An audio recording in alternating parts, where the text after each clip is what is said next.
Taste the Daily.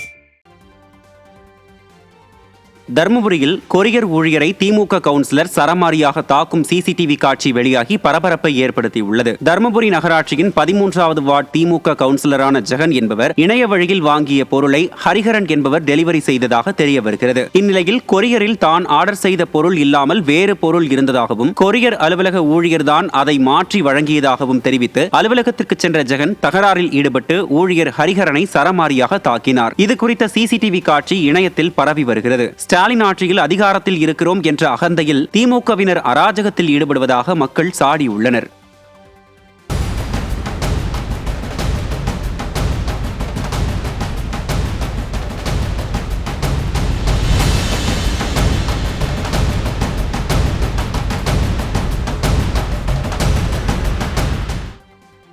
Tiruvallur ரயில் நிலையம் அருகே சரக்கு ரயிலில் ஏற்பட்ட தீ விபத்தால் சென்னையிலிருந்து செல்லும் பல்வேறு ரயில்கள் ரத்து செய்யப்பட்டுள்ளதால் பயணிகள் கடும் பாதிப்படைந்துள்ளனர்.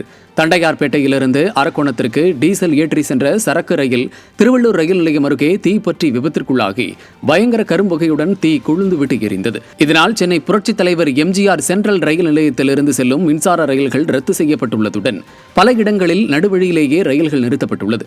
இதனால் ரயில் பயணிகள் கடும் அவதிக்குள்ளாகினர். ட்ரெயின் லேட் ஆகும்னு சொல்கிறாங்க. எப்போ போகணும்னு தெரியல. நாங்கள் பிருந்தாவன் எக்ஸ்பிரஸில் புக் பண்ணியிருந்தோம். 7:40 ட்ரெயின். லேட் ஆகும் சொல்கிறாங்க. எந்த ஒரு இதுவும் இல்லை. அதனால் இப்போ நம்ம போயிட்டு ரிட்டர்ன் வேறு ட்ரெயின் இருக்குது 2 மணிக்கு. அதுவும் இது பிடிச்சா தான் அது பிடிக்க முடியும். அப்புறம் அதனால் அதுவும் பிரச்சனையாக இருக்குது. இப்போ நிறைய கூட்டமாக இருக்குது. யாருக்குமே என்னென்னு தெரில, எங்கே போகிறோன்னு தெரியல. ஆமாம், எங்களுக்கு ரிட்டர்ன் எப்போ கிடைக்கும் தெரியல. எங்களுக்கு டிக்கெட்ஸ் என்ன ஆகும், அது கேன்சலேஷன் வருமா என்னன்னு தெரியல. அதுவும் தெரியல. யார்கிட்ட கேட்குறதும் தெரியல. அது ஒரு அனௌன்ஸ்மெண்ட் இருந்தால் கூட எங்களுக்கு ஹெல்ப்ஃபுல்லாக இருக்கும். லேட்டுன்றாங்க.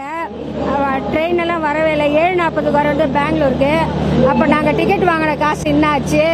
இவங்க வருமா வராதா ட்ரெயின் எதுவுமே சொல்ல மாட்டாங்க. ட்ரெயின் லேட்டு பேசஞ்சர் அட்டன் ப்ளீஸ்ன்றாங்க. நாங்கள் இது வரைக்கும் 800 ரூபாய் கொடுத்து டிக்கெட் வாங்கியிருக்கோம். எங்கள் டிக்கெட்டுக்கு என்ன பொறுப்பு, அது பதில் சொல்லுங்கள்.